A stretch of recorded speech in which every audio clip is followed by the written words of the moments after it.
Mesmo sem falar oficialmente em reforma, o governo estuda mudanças na esplanada. As articulações tentam aumentar a fidelidade partidária nas votações no Congresso. Veja na reportagem de Leandro Magalhães. Levantamento da Arco Advice mostra que os partidos com ministérios no governo estão divididos na hora de votar matérias de interesse do Planalto. De janeiro a junho, o PSD tem sido mais fiel, uma taxa de apoio de 56%, o MDB 51%. União Brasil, o mais distante das expectativas, teve uma taxa de fidelidade de 47%, abaixo até mesmo do Republicanos, que não tem nenhuma pasta no governo. A sigla de Luciano Bivar reclama da falta de interlocução da ministra do Turismo, Daniela Carneiro, no Congresso e estaria disposta a substituir Daniela pelo deputado federal Celso Sabino. O deputado é próximo do líder do partido na Câmara, Elmar Nascimento, que se reuniu na semana passada com o presidente Lula. Mas contra a mudança está o prefeito de Belfor Roxo, Vaguinho Carneiro, marido da atual ministra do Turismo, Daniela Carneiro. Em entrevista à CNN, ele, que é aliado político de Lula, disse que quer uma reunião com o presidente e que os dirigentes do União Brasil tentam retaliar o governo do presidente Lula. Na verdade, eles querem tirar o comando de um partido, eles querem tirar o comando do ministério e entregar a um bolsonarista. E não é só isso, vai muito mais. Ele quer o comando da Embratur, que hoje está sendo comandada pelo deputado Freixo. O presidente Lula também tenta atrair mais apoio do Centrão. A CNN apurou que, se o Planalto oferecer, o PP aceitaria participar do governo com ministérios. Já o Republicanos, de Marcos Pereira, teria levado ao Planalto pedidos para cargos em segundo escalão nos estados. Cristiano, boa parte dos dados aí que a gente utilizou na reportagem são da Arco Advice. Essa fórmula Ministérios, Emendas, Cargos vai funcionar? Eu tenho a impressão que não, mas a sua percepção é de que sim? Olha, Caio, pode eventualmente melhorar um pouco mais, porque está muito ruim. O governo precisa conversar melhor e tornar, pelo menos, aumentar esse baixo piso que o governo tem. No levantamento que a gente fez, apontava ali que de apoio consistente o governo tem 139 votos.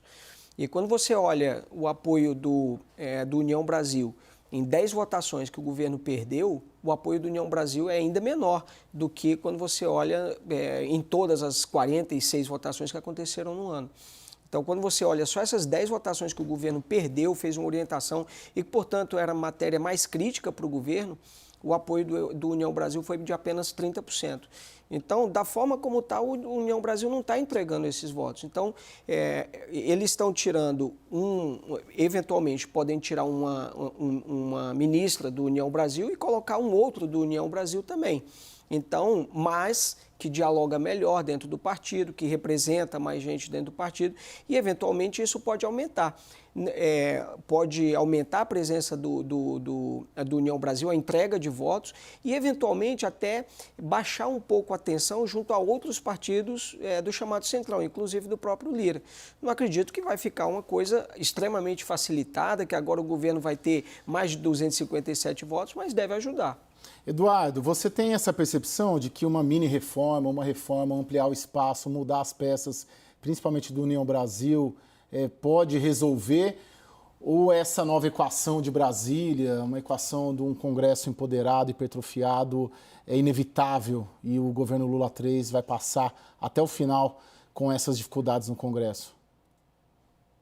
Bem, eu acho, Caio, que, em primeiro lugar, só uma reforma que, porventura, contemple mais participação do União Brasil não seria suficiente para constituir uma base que tivesse alguma solidez maior para o governo Lula. Porque, veja, o Ministério do Turismo, mesmo a Embratur, se for colocado no pacote, ela é muito pequena do ponto de vista orçamentário para o tamanho da volúpia que o Centrão tem e que a União Brasil vem a ter. Então, eu acho que essa pode ser, talvez, o início de uma mudança mais ampla. Pelo que nós temos informação, a bola da vez seria o Ministério da Saúde e não o Ministério da Educação, porque na educação nós temos Camilo Santana, ex-governador que é do PT. Historicamente, o PT tem mais dificuldade em partilhar as pastas que são suas, já a Saúde tem a ministra Anísia Trindade, que não é vinculada ao PT. Então, acho que a perspectiva seria de pensarmos como o governo pode equilibrar algo que hoje não está alinhado. Ou seja, o PT tem hoje 68 deputados e representa 27% dos ministérios. O que o Centrão vem dizendo para o governo é, veja, vocês têm que equilibrar essa relação, vocês têm que dar mais participação para nós. Isso significa olhar para o PP de Lira e, eventualmente, como a matéria antes mencionou, embora com complicações que envolvem daí os estados, o próprio Republicanos, porque aí teríamos também a dificuldade de ver como justificar um partido que está na base do governo Lula, mas ao mesmo tempo tem um bolsonarista eleito aqui em São Paulo, que é o governador Tarcísio de Freitas.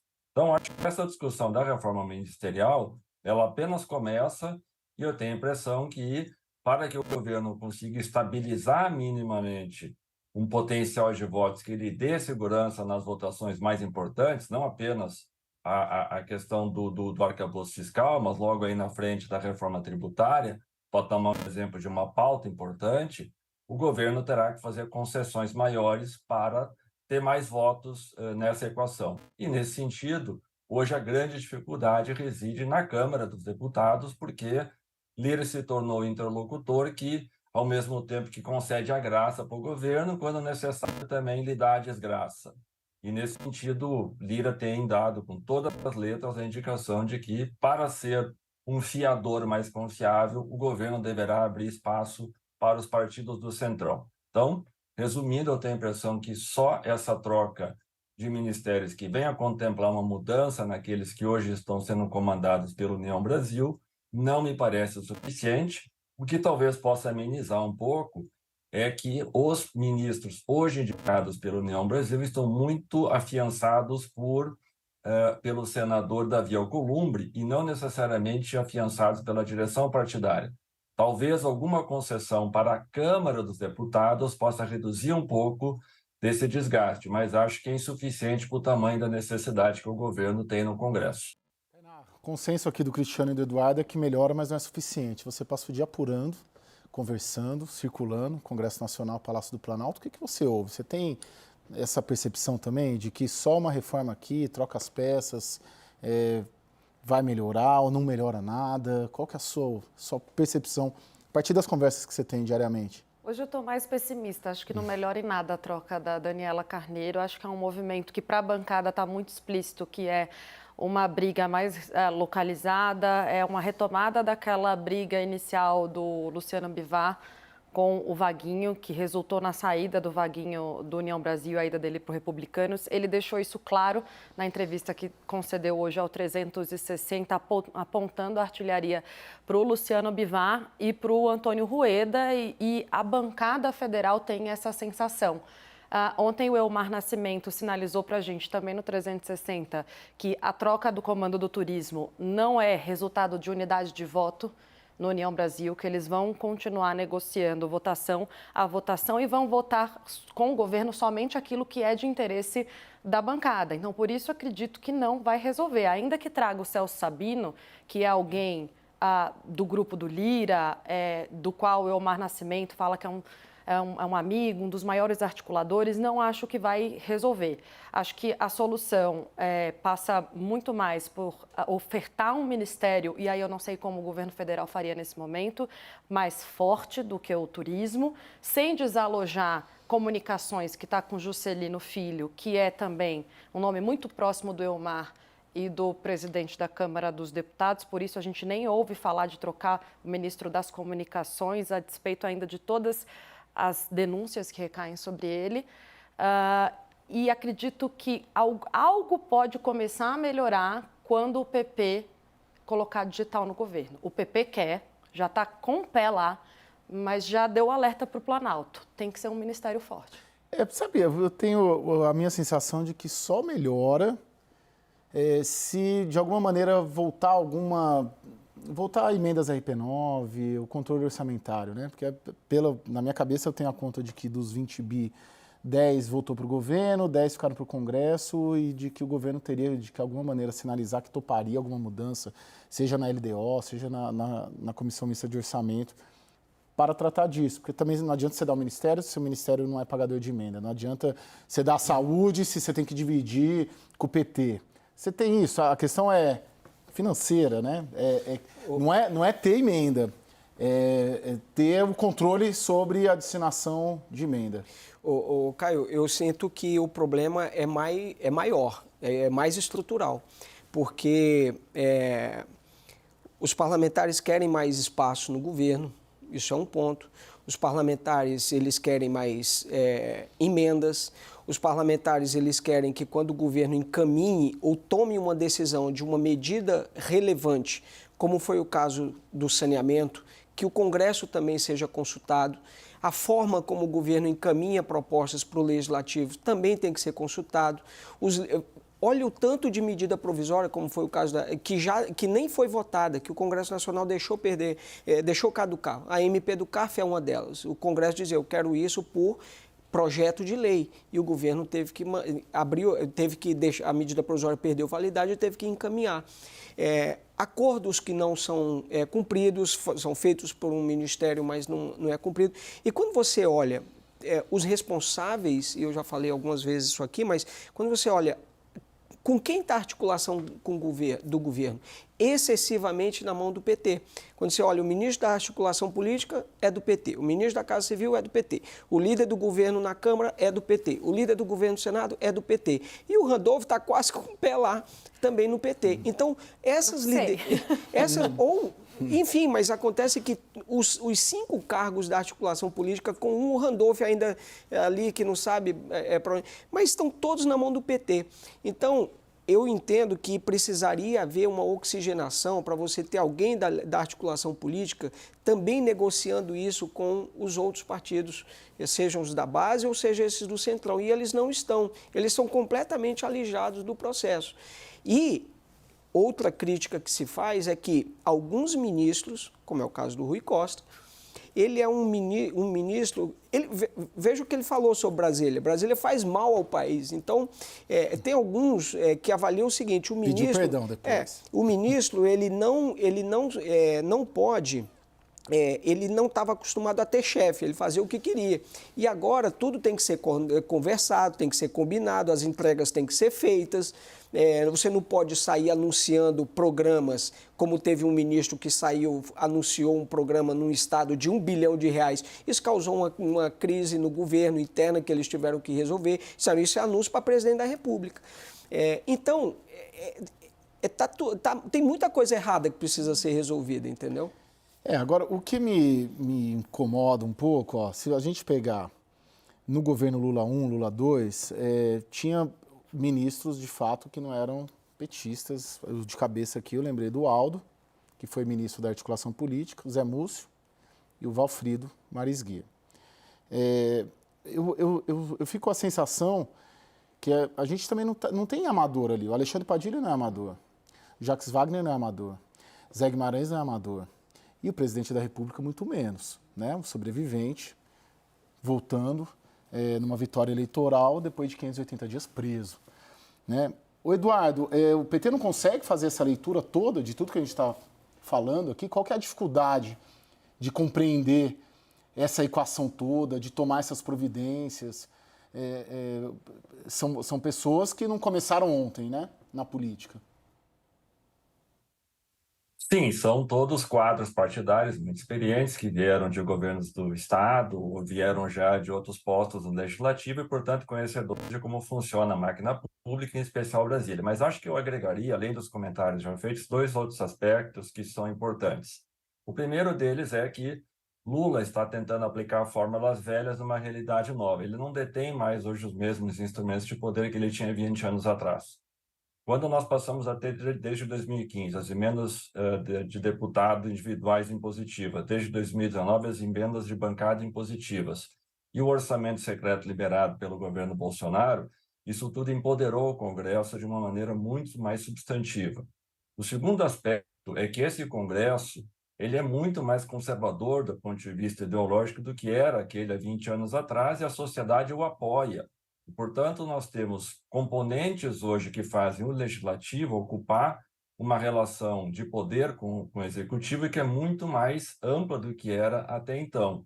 Uma terceira questão importante é que, quando o Lula presidiu o país, nos seus 2 outros mandatos, os acordos eram feitos com líderes partidários. Hoje a negociação está toda centralizada com Lira, Arthur Lira. Portanto, o Lira é o grande gatekeeper, como a gente fala. Ele abre o portão quando lhe interessa e fecha quando também lhe interessa.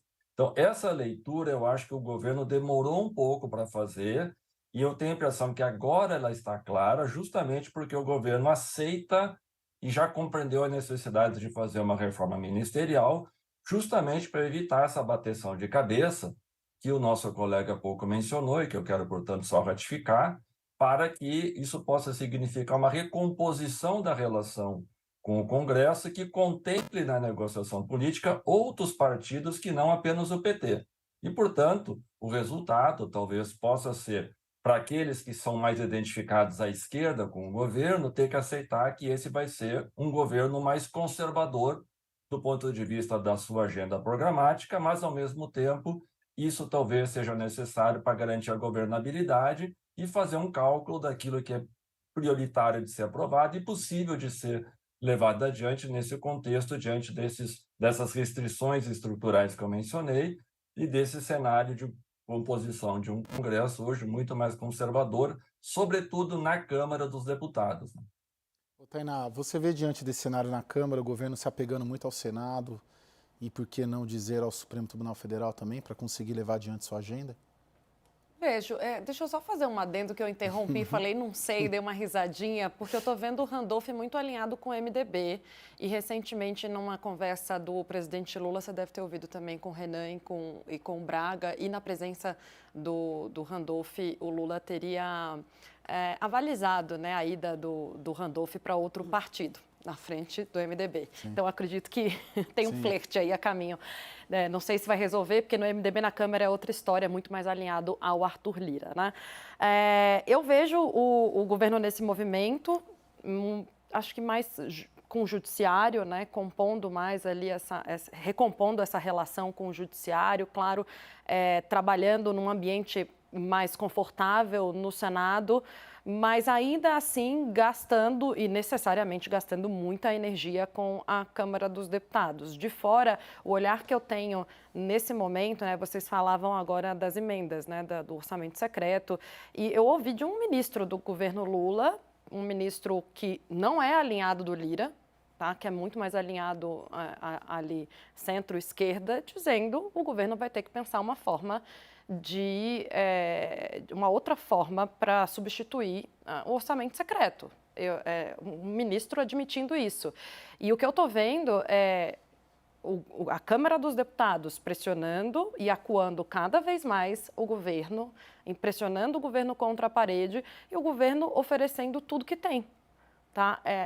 Não, por exemplo, a gente falava de ministérios aqui. Eu fui bater no Palácio do Planalto esses dias, essa informação do PP, e joguei para eles, saúde está em jogo? Sim, está em jogo, não é impossível. Então, vejam, eles estão oferecendo todos os anéis em troca dessa aliança. Surpreendente, né? Havia uma leitura, para mim o PT errou no início, Caio, quando disse o seguinte, quando o Lula, seguindo a orientação do Lula, o PT disse, não vamos ter candidato à presidência da República, à presidência da Câmara, vamos apoiar o Lira. E eles achavam que a partir dali o Lira vai ser eternamente grato pelo apoio e ele vai conduzir as coisas conforme os nossos interesses. Não é isso que aconteceu, porque aquilo ali o Arthur não necessariamente ele acredita, na verdade ele achava que ele poderia vencer exatamente sem o PT. Para ele foi bom porque ele bateu um recorde, vamos dizer assim, de votação. Mas ele seria eleito com ou sem o apoio do PT. O PT não tinha nome. Eu não vejo, assim, estratégia, sabe, no governo nesse momento. Quando a gente bate com eles, a gente vê a lista de demandas, essas que o Cristiano citava agora, crescendo, se avolumando no grupo da Câmara dos Deputados, né, nesse grupo do chamado Centrão. E no Planalto a gente não vê estratégia. Como é que eles estão lidando com isso? Eles vão só responder sim, sim, sim para tudo que virar? Mas eu tenho a impressão que eles não estão, assim, super ainda entregando tudo. Eu tenho a impressão, para voltar um pouquinho, que o grande erro não saber ler a nova equação de Brasília. Acho que eles sabem ler a nova equação de Brasília, que não é a mesma de 2003. É querer reverter essa equação, né? De tentar fazer de alguma maneira um enfrentamento, não aceitar tudo, vou fazer um decreto do saneamento, não vou receber. Acho que tem esse componente. Acho que eles sabem ler a realidade, souberam ler a realidade, mas falam, vamos enfrentá-la. e enfrentá-la se lascaram, né? Vamos dizer assim. E agora eu vejo uma tentativa ali de uma recomposição de alguma maneira de tentar melhorar quando você algum lista caminho. ali, quando você lista aí Aldo, Múcio e o Valfrido, por exemplo, agora você tinha também ali o Lula mais participativo na articulação, coisa que ele está mais distante hoje. Outra coisa que você vê é o desalinhamento de agenda. O Lula foi eleito defendendo a reforma da Previdência e a reforma tributária. Foram duas reformas encaminhadas por ele, estava alinhado. Uma das grandes batalhas, me recordo, do ex-presidente Fernando Henrique tentar votar, era a lei de falências. Eles votaram na lei daquele ano lá, a lei de falências, que era fundamental. Hoje, o que se fala? Vamos reverter o marco de saneamento, vamos reverter a reforma. Então, está absoluto. Além de tudo que a gente falou aqui, ainda existe um desalinhamento de agenda, Caio. Não existe uma convergência daquilo que quer o Palácio do Planalto e daquilo que quer o Congresso Nacional. Várias vezes a gente falou aqui, e o Pacheco já mandou esse recado, a gente não vai desfazer, aceita que dói menos, a privatização da Eletrobras, a autonomia do Banco Central e o marco do saneamento, por exemplo, para citar alguns dessa falta de alinhamento que o PT tanto bate, em especial o presidente Lula.